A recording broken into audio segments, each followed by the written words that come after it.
quero focalizar algo que parece óbvio, mas não é na cabeça das pessoas cristãs de nossos dias, muito menos dos líderes. É que Jesus fugia da publicidade. Ele não buscava publicidade. Nós temos isto mostrado em vários textos da Bíblia. Eu quero focalizar o Marcos, capítulo 1. Jesus se levantou alta madrugada, saiu e foi para um lugar deserto e ali orava. Procuravam-no diligentemente Simão, Pedro e os que com ele estavam. E quando o encontraram, lhe disseram: Mestre, todos estão te procurando. Jesus, porém, lhes disse: Vamos a outros lugares, às povoações vizinhas, a fim de que eu pregue também ali, pois foi para isto que eu vim. Então foi por toda a Galileia. O Pedro estava impregnado disto que todo crente sabe como é que é. Olha que multidão, não vamos perder a oportunidade, que legal, pastor, a igreja está cheia, que multidão, olha que bênção. O pastor vai dizer: meu irmão, a bênção não é isso não, eu não vou nem pregar hoje aqui, eu vou deixar você, o outro irmão pregar, eu vou para outro lugar. Seria mais ou menos equivalente a isso. Eu não estou atrás de muita gente ajuntada. Eu quero pregar para fazer discípulos comprometidos, e não aproveitar muita gente meramente ajuntada. O que as igrejas no Brasil fizeram nos últimos anos foi ajuntamento.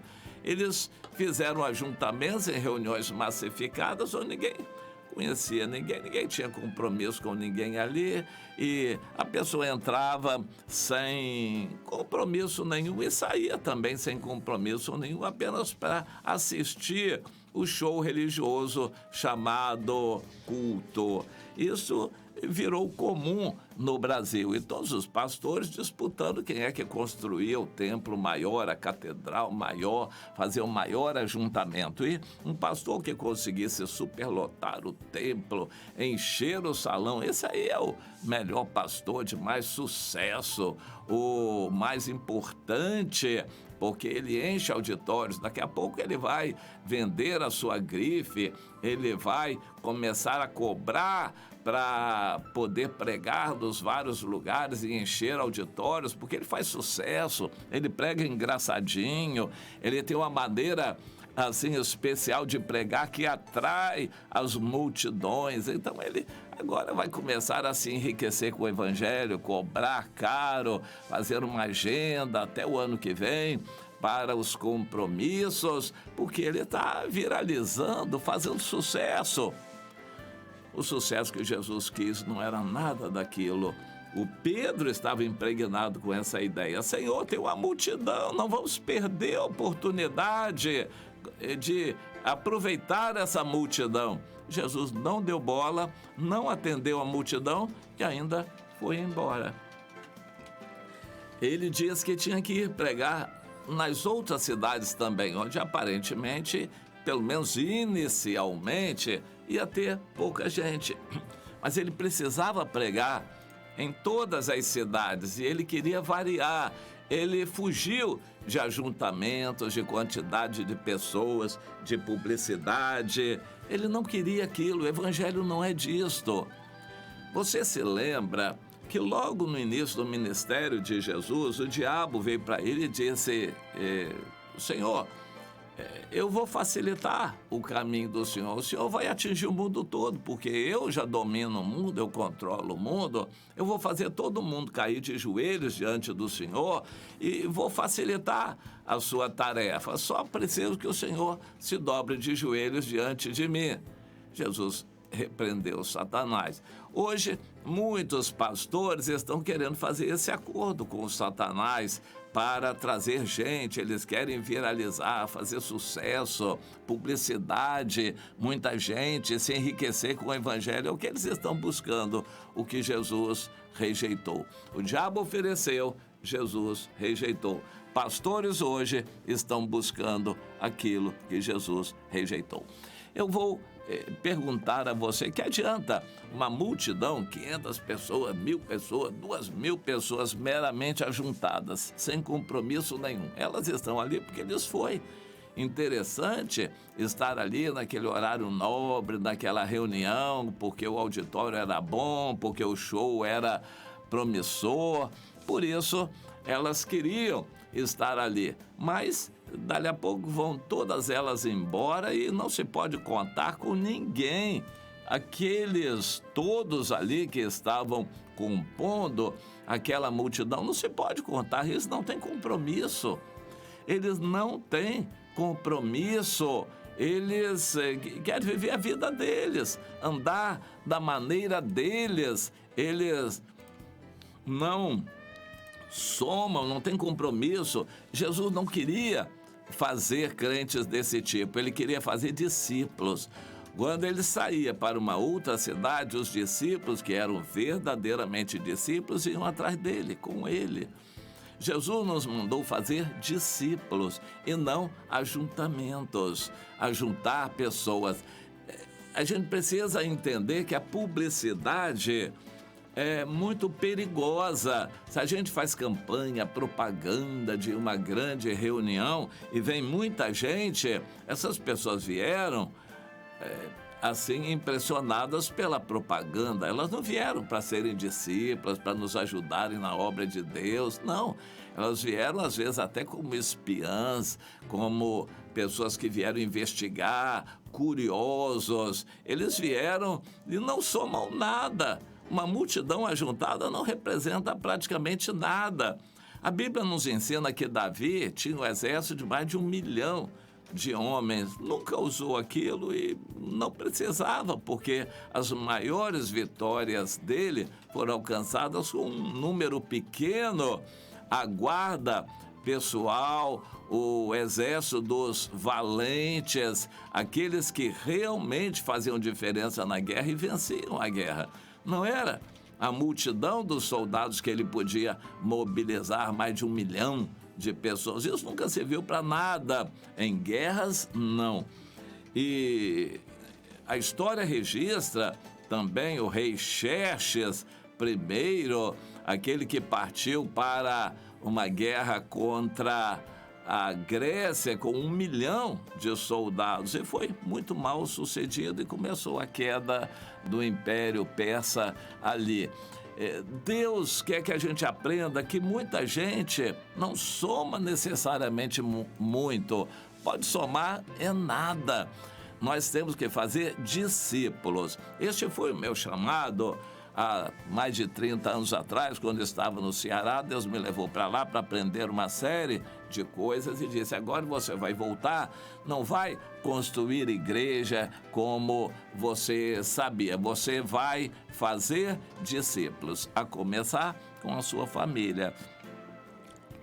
Seus filhos você vai discipular, vai começar a fazer células, ensinar os outros a fazer isto, e de lá para cá é o que eu tenho feito. Eu não tenho me esforçado por fazer grandes reuniões, estou fugindo de convites para essas coisas. Eu quero cuidar dos discípulos que Deus me deu. As pessoas que vêm a mim, que reconhecem isso de Deus para estarem comigo e me seguir, é a essas que eu vou dar prioridade, vou atender, vou caminhar com elas e vou atender fazendo o melhor que eu posso. Fazer discípulos.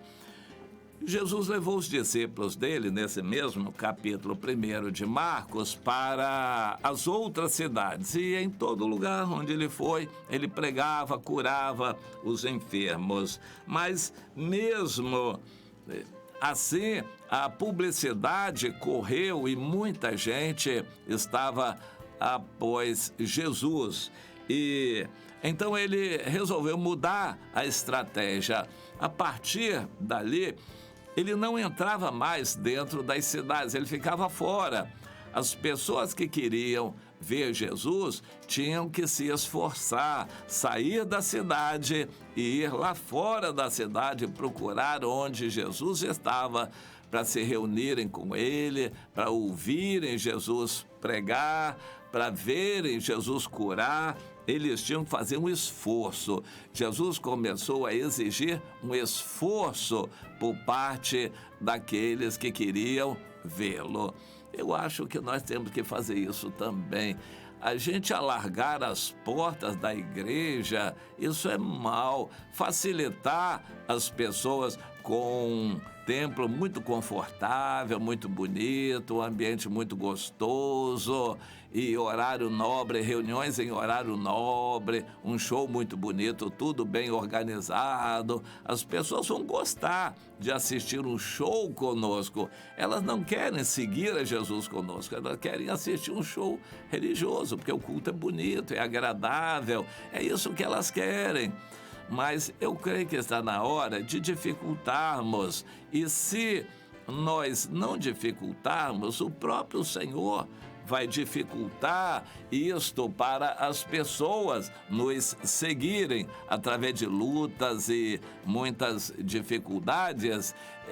As pessoas terão um pouco mais de esforço que fazer para nos seguir. Não vai ser assim fácil e com reuniões em horário nobre. Nós vamos ter que nos deslocar para um retiro, para um local diferente, para buscar o Senhor, uma vigília em horário mais apertado e difícil. Nós vamos nos reunir em locais mais distantes.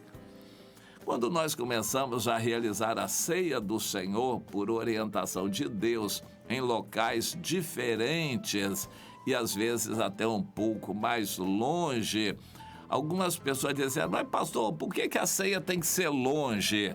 Por que a ceia do Senhor tem que ser longe? Não dá para fazer aqui pertinho? Eu costumava sempre responder da seguinte maneira: minha irmã, o céu é mais longe ainda. Jesus exige um esforço. O evangelho fácil, barato, não leva à salvação. E há muita gente pensando que pelo fato de irem à igreja, assistirem reuniões, se sentirem emocionadas ali, que isso é o que Deus quer. Às vezes não. Essa pessoa sai dali, não produz fruto nenhum, não evangeliza, não vive a vida cristã, não lê a Bíblia. Essa pessoa se limita a assistir às reuniões na igreja e acha que está numa boa. Eu creio que essa pessoa não tem salvação garantida por causa disso. Ela tem que praticar o evangelho, dar frutos para que ela possa ter a salvação garantida.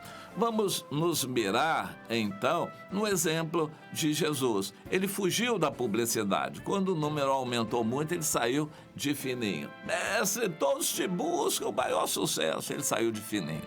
Quando entrou no domingo de Ramos, em Jerusalém, o povo todo aclamando: Hosana, Hosana, o filho de Davi. Jesus saiu triste, chorando, entrou no templo, meteu o chicote lá. Pois é, e aqui nós vemos que Jesus foi para outras cidades. Quando começou também a fazer sucesso em todas as cidades, ele já nem entrava mais nas cidades, ficava longe, lá no campo, para que as pessoas tivessem que fazer um esforço maior para ir a ele. Entenda isso, meu irmão, o evangelho fácil e barato não é o que Deus quer. E se você está nessa ideia de igreja pertinho de casa, bem confortável, reuniões em horário nobre, eu acho que você está com disposição muito pequena de pagar um verdadeiro preço. É necessário que você se esforce. O reino dos céus é tomado por esforço. Você tem que fazer alguma coisa para mostrar seu amor a Deus e não simplesmente se deixar levar pelas reuniões gostosas, maravilhosas, que dão ibope, que viralizam. Não é por aí. O evangelho não é de sucesso e propaganda. O evangelho é de esforço e frutos. É isso que Deus vai querer ver na sua vida. Entenda isto.